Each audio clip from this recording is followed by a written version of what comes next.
어, 오늘 본문을 시작하면서 예수님께서 이제 성전에서 나오셔서 기드론 시냇가를 지나가시고 그 다음에 언덕을 걸어 올라가시면 우리가 많이 익히 알고 있는 그 겟세마네라는 기도하신 동산이 올라가신 것이 나옵니다. 제자들과도 자주 가셨던 것이 성전에서 어떤 활동을 하시고 쉬실 때는 아마 그 성전 밖을 나가서 그 산에서 쉬신 적이 많이 있었던 것 같습니다. 또 제자들과 거기 가르치기도 하고 시간을 보내셨다. 그래서 상상할 수가 있는 것이 이스라엘이 마치 유월절 절기 때인데 이스라엘 사람들은 이 절기가 되면 1년에 3번 절기 속에는 전 세계에 있는 이스라엘인들이 예루살렘으로 몰려듭니다. 그러니까 평상시보다 수십 배 혹은 수백 배 많은 사람들이 예루살렘에 몰리게 되니까 예루살렘이 그렇게 큰 성은 아니니까 갑자기 그렇게 많은 사람들이 잘 곳도 없는 거죠. 그래서 제가 듣기로는 그 당시 2000년 전에도 수많은 사람들이 그래서 산이나 들에 텐트를 치고 잤다. 아니면 그냥 노박을 하기도 하고 그렇게 있었다. 그러니까 사람이 빼곡하게 찬 거죠. 우리는 그런 상황을 한번 생각해 볼 수 있습니다. 그렇다면 예수님과 제자들이 동산에 가서 지내신 것은 이상할 것이 없다. 정말 숙소 잡기가 그렇게 쉬운 일이 아니었을 것이고 결국은 동산에 가서 같이 모였고 시간을 보내고 하셨다는 것 알 수 있습니다. 물러가셔서 하신 일이 무엇이냐면은 기도하신 일입니다. 기도하시고 제자들과 함께 들어가셨는데 그것을 오늘 말씀이 진행되면서 가로된 유다도 알더라. 제자 중에 하나니까요. 알더라. 근데 오늘 그 말씀에서 계속되는 게 뭐냐면 가로진 유다가 가서 3절에 보면은 군대와 대제사장들과 바리새인들에게 얻은 아랫사람들을 데리고 등과 횃불과 무기를 가지고 예수님과 예수님을 잡으러 왔다 하는 내용입니다. 오늘 성경 특별히 신약성경 복음서가 진행되는 중에서 어떤 복음서의 클라이맥스 같은 그 길을 오늘 시작합니다. 쉽게 생각하면 예수님께서 십자가에 못 박혀 죽으시고 고난당하시는 그 시작점에 있는 것을 알 수 있습니다. 현실로 일어나서 한밤중에 가로진 유다가 이제 예수님을 군대를 데리고 붙잡으러 온 사건이 오늘 시작이 됩니다. 그런데 그들이 와서 묻습니다. 예수님을 찾는 거죠. 그러자 예수님이 물어보십니다. 누굴 찾느냐? 그러니까 예수를 찾는다고 얘기하니까 뭐라 그럽니까? 내가 그라 하고 말씀하신 내용이 나옵니다. 오늘 내가 그라 하고 하는 말씀에 6절에 보면 그들이 내가 그니라 하실 때 물러가서 땅에 엎드러졌다 하고 말씀합니다. 굉장히 놀랐다는 얘기죠. 그러니까 예수님께서 내가 그 사람이다 하고 얘기하셨을 때 이 사람들이 놀란 것은 왜냐하면 침착하시고 담대하시고 위험 있으시고 모든 것을 갖추고 계셨다는 것입니다. 오늘 그들이 물러가서 엎드러질 정도로 예수님의 그 담대하신 모습이 침착하신 모습이 나오는 것을 알 수 있습니다. 그러면서 8절에서는 너에게 내가 그니라 하였으니 나를 찾거든 이 사람들이 가는 것을 용납하라 하면서 부탁하십니다. 이 사람들에게 손대지 말고 이 제자들은 평안하게 갈 수 있도록 허락해줘라 하고 부탁하시는 것을 볼 수 있습니다. 오늘 말씀이 진행되면서 분위기가 급박한 분위기입니다. 사실은 한밤중에 군인과 횃불과 무기를 든 자들이 와가지고 살벌한 분위기입니다. 이 살벌한 분위기가 그 동산에 깔리게 되었고 제자들이 많이 떨었을 것 같습니다. 예수님에게도 결코 충격적이지 않은 분위기는 아니었을 겁니다. 그 중에 보니까 횃불 사이로 얼굴에 가론 유다가 보이고 또 어떤 면에서는 충격스러울 뿐만 아니라 얼마나 분노가 일어날 수 있는 그런 장면입니까? 3년 반을 굉장히 충성스러운 것처럼 예수님을 따라다니던 가로진 유다가 군대를 데리고 와서 횃불에 비친 얼굴 속에 서 있는 모습을 보면 얼마나 분노하겠습니까? 속에서 피가 끓을 것 같습니다. 자기가 섬기던 선생님을 죽이려고 지금 군대를 데리고 찾아온 것인데 따라다니는 제자가 죽이려 덤벼든다. 총칼을 든 병사들을 끌고 왔다. 정말 피가 거꾸로 도는 그런 상황이 아니었을까 싶습니다. 감정적으로 봤을 때도 그렇고 상황으로 봤을 때도 그렇고 두려움이 왔을 것이다. 뿐만 아니라 분노가 있었고 감정을 컨트롤하기 정말 불가능한 환경이었던 것을 우리는 알 수 있습니다. 그런데 예수님 의외로 침착하시고 담대하셨던 것을 알 수 있습니다. 심지어는 담담하게 받아들이시지 않은가 하는 생각이 들 정도로 담대하셨던 겁니다. 오늘 반대로 제자들은 그렇지 못했습니다. 우선은 베드로가 그의 성품대로, 그의 기질대로 합니다. 그것이 뭐냐면은 자기 칼을 빼가지고 병사 중에 한 명의 귀를 잘라낸 사건입니다. 이거 뭐 예수님께 여쭌 것도 아니고 그 상황에 대한 느닷없는 반응이 뭐였으면 흥분한 거 그들이 나온 겁니다. 흥분한 것입니다. 마음이 흔들려서 아드레날린이 막 펑펑 나오니까 무엇인가 해야 되겠는데 내가 칼을 빼가지고 이들을 물리쳐버려야 되겠다. 용기를 낸 것은 좋은데 칼질을 어떻게 했는지 당황한 중에 했기 때문에 사람을 제대로 찌르지 못하고 귀만 잘랐다는 내용이 나옵니다. 그가 충동적으로 자기도 모르는 사이에 흥분해서 칼을 뽑았던 것이 아닌가 하는 생각이 듭니다. 예수님 그에게 칼을 다시 꼽으라고 얘기하면서 오늘 마지막 절에는 말씀하십니다. 아버지께서 내게 주신 잔을 내가 마시지 아니하겠느냐 하고 말씀하십니다. 오늘 본문 말씀이 거기까지인데요. 오늘 이 상황을 생각해 보면은 예수님의 침착하시고 담대하신 것에 비해서 제자들은 그러지 못했다는 것입니다. 일단은 두려움에 패닉하고 있었다는 게 분명합니다. 아마 두려움에 패닉한 모습을 베드로는 그런 모습으로 보였던 것 같습니다. 이제 동일한 내용을 적은 마태복음, 마가복음, 누가복음 복음서에서는 이 환경에서 어떻게 제자들이 반응하냐면 다 예수를 버려두고 도망하니라 이렇게 나옵니다.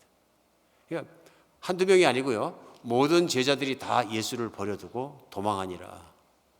심지어는 마가복음에서는 한 절 더 뭐라고 표현하냐면 그 중에서 혼니부를 두르고 있는 청년이 있었는데 군사가 그를 혼니부를 붙잡으니까 혼니부를 홀딱 벗겨주고 맨몸으로 알몸으로 홀딱 벗고 도망갔더라. 우리 이 분위기가 얼마나 급박한지 얼마나 두려운 환경인지 알 수 있습니다. 아마 제자들에게는 가장 두렵고 떨리는 밤이었다고 저는 생각이 듭니다. 버들버들 떨리는 밤이었던 것이죠. 뒤돌아보고 싶지 않고 뒤돌아볼 수도 없고 그랬던 밤이었던 것 같습니다. 그중에 제일 용감한 게 베드로인데 그 이후에 다른 복음서에서는 한밤중에 멀리감치 보이지 않게 따라갔다 하고 얘기 나옵니다. 멀찍이서 따라갔다. 붙잡을까 봐 두려운 것이죠. 죽을까 봐 두려운 것이죠. 모든 두려움에 의미에서 결국은 도망간 것입니다. 오늘 이 본문 말씀 속에서 우리가 알 수 있는 것 있습니다. 그것은 무엇이냐 하면은 일단은 제자들이 실패했다는 것입니다. 다른 거에 실패한 것이 아니라 예수님을 따르는데 환난 앞에서 실패했습니다. 어떻게 보면 우리가 실패할 수밖에 없겠지 하는 마음이 들 수 있지만 사실은 예수님같이 담대하지도 예수님처럼 따라가지도 준비되지 못한 제자들의 당황스러운 모습을 오늘 볼 수 있습니다. 반면에 예수님의 침착하고 담대하신 모습 속에서 우리 준비된 예수님의 모습을 또한 대비해서 발견할 수 있습니다. 오늘 예수님이 십자가의 길을 시작하신 겁니다. 예수님 아시고 계셨습니다. 그리고 그 길을 이제는 묵묵히 걸어가시려고 작정을 하신 것입니다. 그리고 오늘 그 환경을 받아들이시는 것을 우리는 볼 수 있습니다. 오늘 예수님 십자가의 길을 시작했다고 말씀드리니까 예수님의 그 말씀이 생각납니다. 무슨 말씀이냐면 누구든지 나를 따라오려거든 자기를 부인하고 자기 십자가를 메고 나를 따르라 하신 말씀입니다. 마가복음 84장에도 무리와 제자들을 불러 이르시되 누구든지 나를 따라오려거든 자기를 부인하고 자기 십자가를 지고 나를 따를 것이니라. 그러니까 누구든지 whoever 예수님을 따르는 모든 사람들이 해야 될 일이 뭐냐면 자기를 부인하고 자기 십자가를 지고 따르는 것에 대해서 말씀하셨어요. 그러니까 이 말씀 속에 무엇이냐면요. 예수님을 따르는 제자들, 예수님을 따르는 사람에게는 자신이 지어야 될 십자가가 있다는 걸 알 수 있습니다. 십자가가 있다. 십자가를 지지 않고서는 예수님을 따라갈 수가 없다는 얘기입니다. 오늘 예수님은 예수님이 지셔야 될 십자가의 길을 시작하셨습니다. 우리 그 십자가의 길이 죽음의 길이고 힘든 길이고 고난의 길이라는 걸 알고 있습니다. 그러나 예수님만 그 길을 지금 걸어가시는 것이 아니라 제자들에게도 십자가의 길에 대해서 말씀하신 거예요. 오늘 이 말씀 속에서 우리가 생각해 볼 때 십자가의 길, 십자가를 지른 것 어떠십니까? 달가우십니까? 반갑습니까? 아닐 수 있습니다. 그렇죠? 부담스럽고 칙칙하고 힘들어 보일 수 있습니다. 그러니까 예수님을 믿는 것은 십자가를 지는 것이다. 예수님을 믿는 것은 십자가의 고통을 지고 따라가는 것이다 하고 얘기하면 신앙생활이 무겁고 어렵고 칙칙하게 느껴질 수 있습니다. 그런데 너무 중요하기 때문에 예수님은 다른 건 말씀하지 않고 나를 따라오려거든 자기를 부인하고 자기 십자가를 지고, 누구 십자가요? 자기 십자가를 지고 나를 따를지니라 분명히 말씀하셨다는 것입니다. 신앙생활 잘하기 위해서, 바르게 하기 위해서 꼭 필요한 게 뭐냐면 자기 십자가를 미는 일이다 하는 것 우리 금방 알 수 있습니다. 왜 예수님은 십자가를 말씀하셨을까요? 십자가는 당시의 처형수단으로 죽음을 의미합니다. 철저한 죽음을 의미합니다. 그러면서 예수님께서 십자가를 지라 하고 말씀하신 내용인 거죠. 오늘 이 십자가가 뭘까? 참 많은 걸 생각합니다. 십자가가 뭘까? 십자가가 어떤 것일까? 왜 지라 그럴까? 하고 생각을 합니다. 그래서 어떤 분들 말씀이 생각이 납니다. 예수 믿었더니 아닌 게 아니라 십자가를 진 것 같은 걸 깨달았다. 뭐냐 그랬더니 우리 남편이 내 십자가다. 그러죠. 우리 남편이 성격은 급하지요. 컨트롤이 잘 안 되지요. 또 거기다가 또 자기 주장과 고집은 세시지요. 그러니까 이렇게 부딪히면 잘못하면 손찌검도 하고 평생 구박도 하고 참 나를 너무너무 힘들게 해서 살았는데 하나님이 내게 주신 정말 내 인생의 최고의 큰 십자가는 우리 남편입니다. 뭐 그렇게 표현할 수 있겠죠. 내가 지어야 될 십자가다. 근데 단순히 내 인생의 장애, 내 인생에 힘들게 하는 것, 내 인생의 고난 이것만 십자가다 하고 얘기하기에는 내 인생의 고난을 지고 나를 따라오라는 말씀과 잘 맞지 않습니다. 그럼 십자가는 뭘까 하고 생각할 필요 있습니다. 여기서 우리가 생각해 볼 수 있는 것이 예수님의 십자가는 뭐냐 하는 것입니다. 예수님의 십자가는 무엇일까요? 예수님의 십자가는 십자가 그 자체가 목표가 아니었습니다. 그럼 예수님의 십자가는 무엇이냐? 하나님 아버지의 뜻대로 살아가시는 것이 십자가의 길입니다.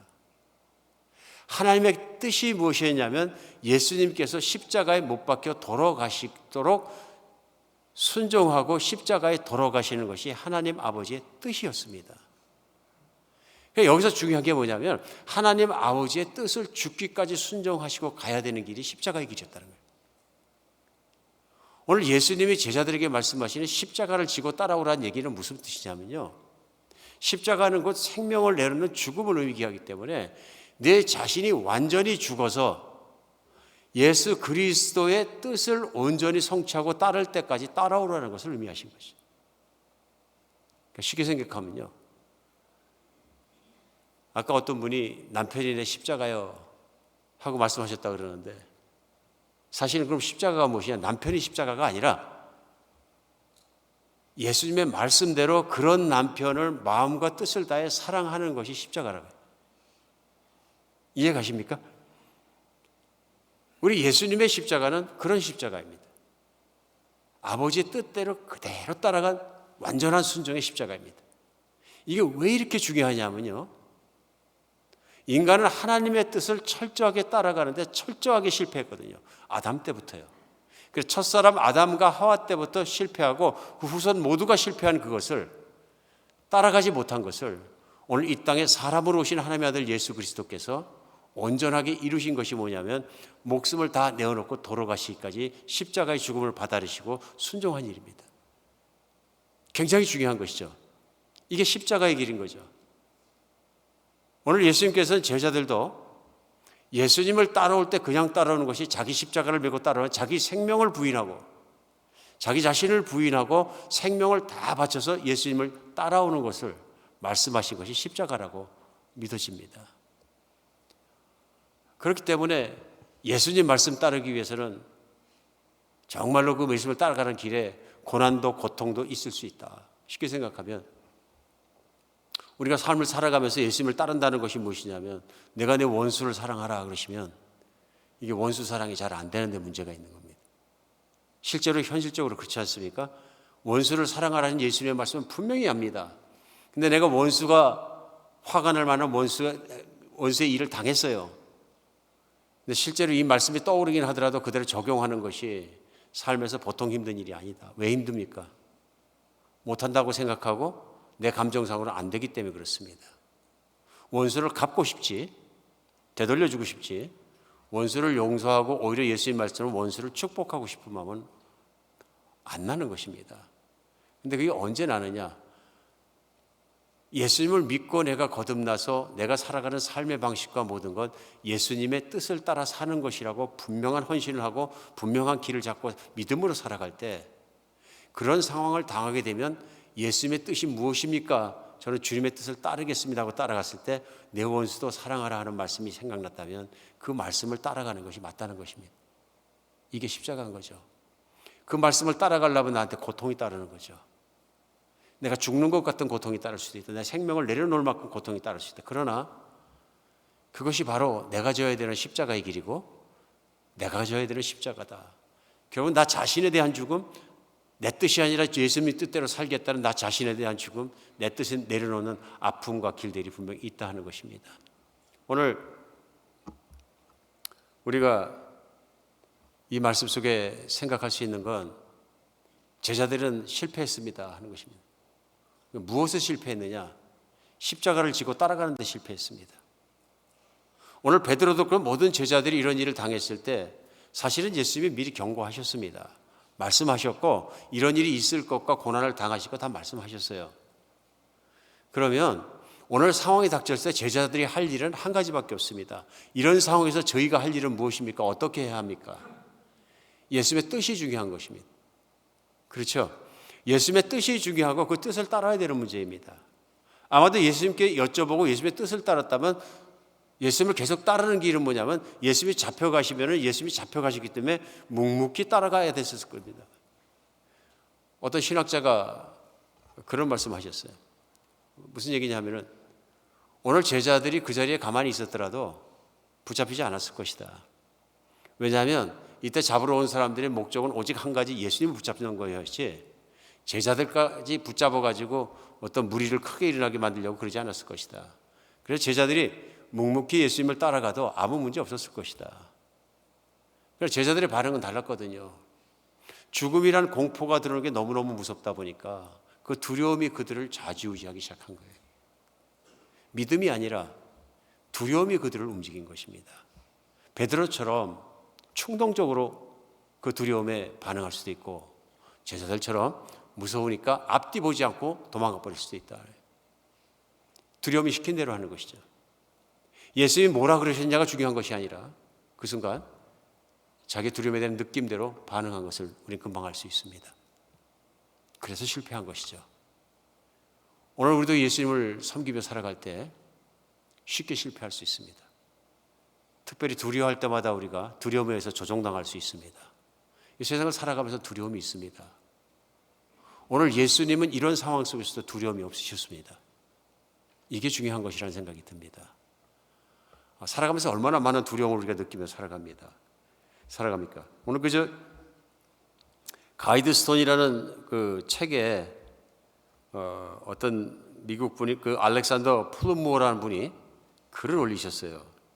근데 이분 올리신 글이 무엇이냐면 지금 연세가 65세인데 아파본 일이 없이 건강하신 어떤 분입니다.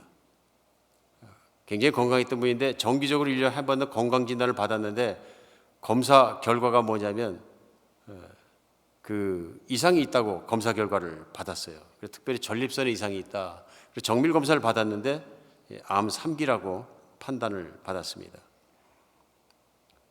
이분이 전립선 암 3기라는 그 의사의 말을 듣고 나서 보니까 펄떡 생각이 난 것이 있는 거예요. 그게 뭐냐면 본인의 아버지께서 자기 나이와 똑같은 65세에 암 선고를 받고 2달 살다가 돌아가셨다는 생각이 났어요. 뿐만 아니라 삼촌 2분도 그 병으로 돌아가셨고 사촌 몇 사람도 그 병으로 죽었어요. 집안 많은 사람들이 이 병으로 돌아가신 거예요. 그러니까 이분 마음속에 순간에 생각이 뭐냐면 이제 내 차례가 왔구나 하는 것입니다. 그러니까 손이 탁 풀어지고 아무 의욕도 없어졌다. 심지어는 먹는 것도 식욕이 떨어지고 살맘도 없고 이제는 좀 아무 의욕이 떨어져서 살 수 없는 정도가 되었다. 의사를 만났더니 의사가 하는 얘기가 그래도 긍정적으로 생각하라. 개선될 수도 있으니까 긍정적으로 생각하고 긍정적으로 해야지 이긴다. 음식 잘 먹고 운동하고 싸워서 이겨야 된다. 이분 얘기가 뭐냐, 그게 안 들리더라는 거예요. 긍정적으로 생각되는 게 아니라 그 두려움 때문에 꼼짝 못 하겠고 잠도 제대로 못 자겠고 결국은 심각한 우울증에 걸려가지고 두려움 때문에 찌부러져서 죽어버릴 만한 그런 상황이 되었다, 이렇게 얘기를 합니다. 교회를 열심히 다니던 분이었는데 교회도 안 나갔다. 그랬더니 동생이 형님을 찾아와가지고 하는 얘기가, 형님은 나보다 믿음이 훨씬 좋은 줄 알았는데 어떻게 해서 이렇게 어려울 때 교회를 나가지 않습니까? 교회를 가야지요. 그랬더니 이분 한 말이, 그건 암 걸리기 전에 얘기지 교회도 다. 현실적인 얘기죠. 두려움이, 죽음이란 두려움이 코앞에 왔던 게 확 누르니까 교회 나가는 것도 의욕이 없어지더라 얘기하는 겁니다. 그래서 축 늘어져서 두려움하고 싸우고 있었다. 무능한 존재였고 그냥 두려움 때문에 죽겠네. 이 병 때문이 아니라 두려움 때문에 죽게 생겼어요. 그래 어느 날 생각이 나서 하나님 앞에 무릎 꿇고 기도하기 시작했답니다. 하나님, 내 마음은 두렵습니다. 이 두려움을 없애게 해주세요. 나 이 두려움 자체가 하나님 너무 무겁습니다. 이 두려움 때문에 못 살겠습니다. 한순간도 못 살 것 같습니다. 숨이 막힙니다. 이 두려움으로부터 좀 구해 주십시오. 기도를 마치고 조금 있었는데 거짓말처럼 두려움이 싹 사라지더라는 겁니다. 늘 찌뿌둥하게 누르고 막 두려워서 어쩔 수 없었던 그것이 싹 사라지면서 기분이 괜찮아지더라는 거예요. 그래 그때부터 이 사람이 운동도 시작하고 음식도 먹고 했는데 하루하루 몸이 좋아졌어요. 그래 체중도 한 10kg 정도 불어났다고 합니다. 그래서 병원 검진대 가서 병원 가서 검진해 보니까 의사가 기적이 일어났습니다. 전립선 암이 작아서 없어졌습니다. 이 사람이 간증을 합니다. 그래 가이드 포스트에만 올린 것이 아니라 자기 가는 곳마다 간증한다. 가는 곳마다 간증한다. 두려움이 무슨 일을 하는가 오늘 이 사람의 그 간증을 통해서 금방 볼 수 있습니다. 죽음보다 더 힘든 것이 두려움이었다. 그 두려움이 누르니까 꼼짝 못 하겠더라. 무능력해지더라. 아무것도 아니더라. 여러분 두려움이 그런 것입니다. 두려움은 이 세상을 붙잡고 있고요. 성경에서는 두려움이 영이라고 얘기할 정도로 영적인 존재입니다. 이 세상을 붙잡고 있는 세상의 임금은, 마귀는 두려움을 통해서 사람들을 조종합니다. 매니플레이션 하는 거죠. 그래서 성경은 두려움을 소홀히 다루지 않습니다. 두려움은 무엇이냐면 불신앙입니다. 믿지 않던 것입니다. 그래서 두려움이 어떻게 되냐면 심판까지 이르게 되는 죄악으로 다룹니다. 성경 마지막인 요한계시록 21장 8절에서는요. 두려움을 얘기하면서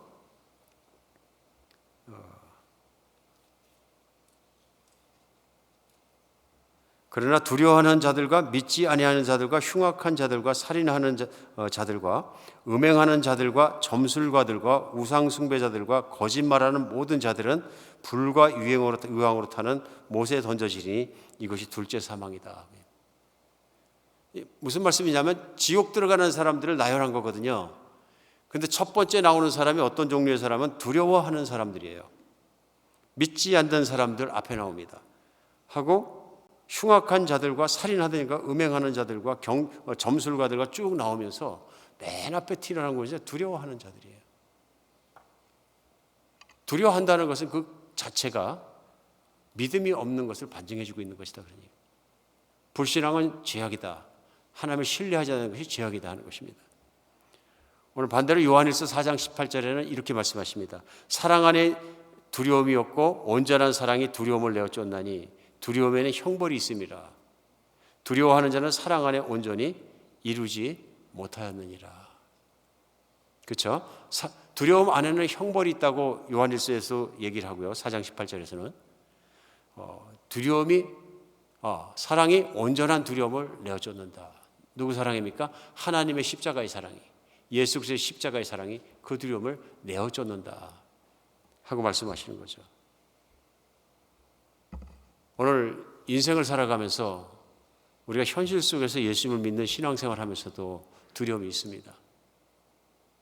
예수님 따라간다고 십자가 지고 따라간다고 했다가 말씀대로 선다고 했다가 내가 헌신했다가 가난해지면 어떡하나? 혹시 선교지 어디 험악한 데 보내셔갖고 나 건강 잃어버리면 어떡하나? 애들 교육 안 좋은 장소에 가서 교육하게 되면 어떡하나? 뭐 여러 가지 현실적인 걱정과 우려가 따를 수도 있다 그런 얘기입니다. 그렇죠. 그런저런 여러 가지 이유 때문에 십자가를 지고 예수님을 따라가야 된다거나 또 그렇게 하는 것이 신앙생활이라고 얘기를 들으면 부담스럽게 느껴질 수도 있다. 그럼 우리 생각해 봐야 합니다. 신앙생활이라는 게 무엇인지. 신앙생활은 예수님 믿는 삶입니다. 믿는 삶은 무엇이냐면 내 자신이 예수님과 함께 십자가에 못 박아 죽고 이젠 새 사람이 되어서 그 새 사람은 예수님을 목숨을 걸 만큼 철저하게 그 말씀을 따라 사는 사람으로서 살아가는 사람을 의미하는 것이 신앙생활입니다. 예수님은 누구나 자기 십자가를 지고 예수님의 뜻을 따르지 않으면 따를 수 없는 길이 그 길입니다. 내 마음과 내 생각과 내 판단과 내 욕심과 내 판단대로 살아가면 갈 수 없는 길이 바로 그 길인 거죠. 믿음의 길인 거죠. 그럼에도 불구하고 우리는 신앙생활하면서 내가 따라야 될 길과 따라야 되지 않을 길을 스스로 혹은 자동적으로 내가 분리해 놓고 사는지도 모릅니다. 오늘 우리 말씀 중에서 느낄 수 있는 것 있습니다. 예수님은 이 땅에 오셔서 정말 십자가에 죽으시는 그 길까지도 걸어 들어가시면서 오늘 본문은 담대히 가신 것을 알 수 있습니다. 왜 그렇습니까? 하나님 아버지의 뜻이 확실해졌기 때문에 그렇습니다. 예수님이 정말 읽으면서 그 복음서 말씀 안에 보면은 가장 피투시기에 싸우신 부분 장소가 어디입니까?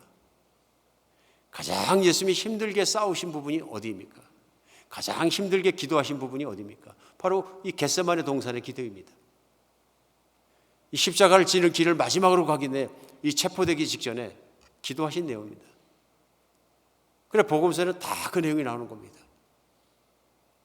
그러니까 빌라도의 법정에서 등이 맞으시고 등이 찢어지시고 채찍에 맞으시고 피가 흐르고 골고다의 언덕을 올라가면서 무릎이 깨어지시고 피가 흘리시고 십자가의 모든 길은 과정인데 그때 흘리시고 힘들고 고통당하신 것보다 힘들었던 곳이 어디냐면 겟세마네 동산에서 기도하실 때입니다. 땀이 피처럼 흘렀다 얘기합니다. 히브리서에서는 예수님께서 심한 통곡과 눈물로 아버지께 간구하고 기도했다 그럽니다. 거기에 무슨 일이 있는 겁니까? 겟세마네 언덕에 있는 그 기도에서 피 튀기는 싸움이 있었던 것입니다. 예수님께서 힘들고 십자가를 지는 것을 면하고 싶은 마음과 우리 하나님의 뜻을 아는 과정에서 그런 것이 있었다는 것을 알 수 있습니다. 그러면 끝내 하나님 아버지의 뜻이 무엇인지를 아시고 예수의 모든 걸 내려놓으시고 이 잔을 아버지께서 주시는 잔을 제가 마시겠습니다. 그 길을 따라가겠습니다. 하시고 결정하신 겟세마네 동산이야말로 우리 예수님께서 가장 피 흘릴 정도로 심각하게 싸우신 자리라는 것을 알 수 있는 것이죠. 우리 신앙의 삶을 알 수 있습니다. 우리 십자가를 맬 때 우리도 쉽지 않습니다. 예수님 말씀 그대로 따라가는 것이 또 그대로 받아들이고 그 길을 따라 살아가는 것이 우리도 삶에서 고통이 될 때가 많이 있습니다. 재정적으로 손해볼 때도 있습니다. 진급을 못할 수도 있습니다. 핍박받을 수도 있습니다. 힘들 수도 있습니다. 어떤 분에게는 그렇기 때문에 너희는 온 천을 다니며 만민에게 복음을 전하는 예수님의 말씀이 나에게 주신 육성의 말씀을 들려서 그 말씀 붙잡고 내가 선교를 가려고 그러면 많은 걸 내려놔야 합니다. 편안하게 사는 것, 세탁기 돌려가면서 사는 것, 전기가 있는 집, 심지어는 아이들 학군 좋은 것 다 내려낼지도 모릅니다. 아프고 힘든 일일 수 있죠. 누가 자기 인생을 스스로 불편하거나 가난하게 만들고 싶은 사람이 누가 있겠습니까? 그럼에도 불구하고 이해하고 갈 수 있는 건 그것이 하나님의 뜻이라는 믿음이 확실하게 있기 때문에 갈 수 있는 것이죠. 우리가 일상을 살아가면서 오직 내 사는 삶의 한 방식은 유일한 방법은 예수님의 뜻을 따라 사는 거야. 그 기준을 세워놓고 주님만 따라 살아가면 그 신앙의 삶을 시작하고 나면 우리에게도 도전과 모든 것이 닥치기 시작합니다. 손해보는 것에 대한 두려움과 어려움과 끊임없이 닥치는. 신앙생활은 너무 쉬운 거야. 그럼 둘 중에 하나입니다. 진짜로 신앙생활을 바르게 해보지 않으셨든지, 그냥 내가 원하는 대로만 신앙생활을 하셨든지, 아니면 예수님을 너무너무 사랑해서, 하나님의 사랑에 목숨 바쳐 사랑에 너무 감동해서 내가 예수님에게 정말로 모든 생명을 바치고 따라가는 것은 당연한 것이고, 그게 내 인생의 목표이고, 그게 내 인생의 꿈이고, 그게 내 인생의 길이고, 그게 내 인생의 모든 것입니다 했을 때는 쉽게 따라갈 수 있는. 보이십니까? 우리가 십자가를 지고 따라가는 것은 철저하게 내가 나 자신과 싸워서만 가는 길이 아니라 내가 예수님을 사랑해서 자발적으로 자원해서 가는 길이다. 그러나 뜬금없이 올라오는 내 안에 있는 소욕들이 있다 할지라도 그것들이 예수님의 길과 부딪히면은 그것들을 정말로 십자가에 못 박아버리고 갈 수 있는 성화의 길을 말씀하고 계신 것이라는 걸 알 수 있습니다. 오늘 이 말씀 속에서 우리가 이 길을 가게 하기 위해서 예수님께서 하신 일을 생각하지 않을 수 없습니다. 제자들은 실패했습니다. 예수님처럼 담담하거나 침착하거나 예수님의 말씀을 알아듣고 따라가는 데 실패했습니다. 근데 예수님이 제자들을 버리지 않으셨습니다. 그들을 따라올 수 있게 하신 게 뭐냐면 기도하게 해주셨습니다. 기도하게. 예수님이 겟세마네에서 기도하시면서 제자들에게 그 말씀하신 게 뭐냐면 너희가 깨어서 기도하라 말씀하는데 제자들은 다 잤습니다. 반대가 일어난 거예요. 기도하지 않으니까 실패합니다. 기도하지 않으니까. 기도의 삶을 살지 않으니까 실패합니다. 오늘 누군가 겟세마네 동산에서 예수님 기도하는 모습을 보고 제자들이 자는 모습을 봤으면 현실적으로 이렇게 얘기할 수 있습니다. 환란이 다가오기도 전에 저렇게 무서워서 예수님처럼 막 땀을 피처럼 흘리고 저렇게 기도할 정도고 진짜 환란 당했을 때는 까무러쳐서 죽어버리겠다 무서워서. 그렇지 않습니까? 현실적으로는 제자들을 보면서 예수님 환란이 다가온다 그러는데도 느긋하게 자고 있으니까 제자들이 오히려 더 선생답다. 결과는 반대입니다. 기도하신 예수님 오늘 본문 가운데 담대하시고요. 기도하는 제자들은 몽땅 도망가 버렸습니다. 패닉한 거죠. 기도해야 됩니다. 제자들에게 철저하게 가르친 게 뭐냐면 예수님 보고 배운 거냐면 기도해야 되는 것입니다. 예수님이 승천하고 나서 제자들이 오직 한 일이 뭐냐면 기도한 일입니다. 기도가 이렇게 중요합니다.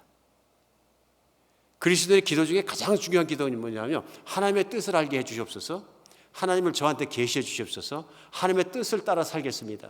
하나님의 뜻을 따라 살 수 있는 능력을 주시옵소서, 믿음을 주시옵소서, 그리고 환경마다 곳곳마다 하나님을 잃어버리지 않고 그 뜻을 따라 살아갈 수 있도록 매달리고 기도하는 일이죠.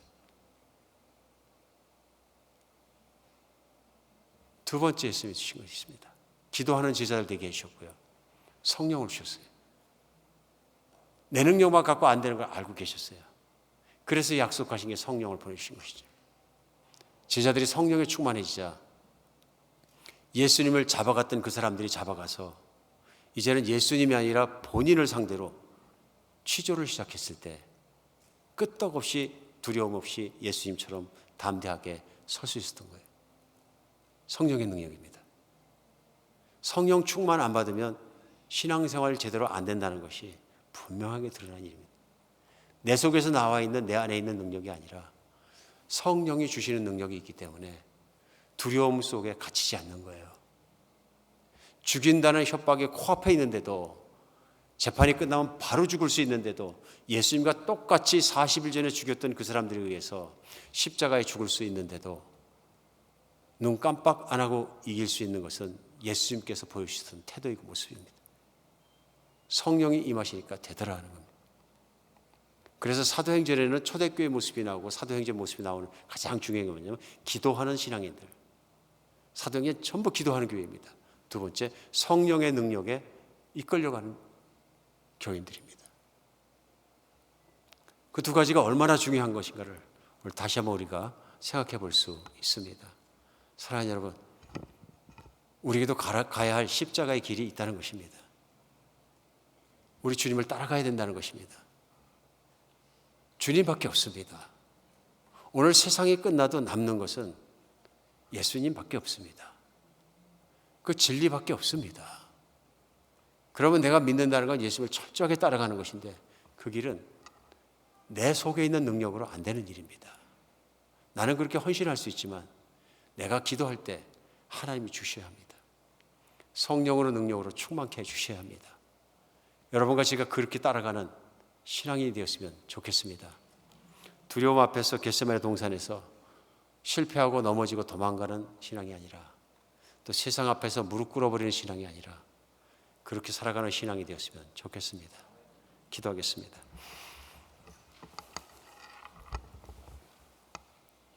예, 하나님,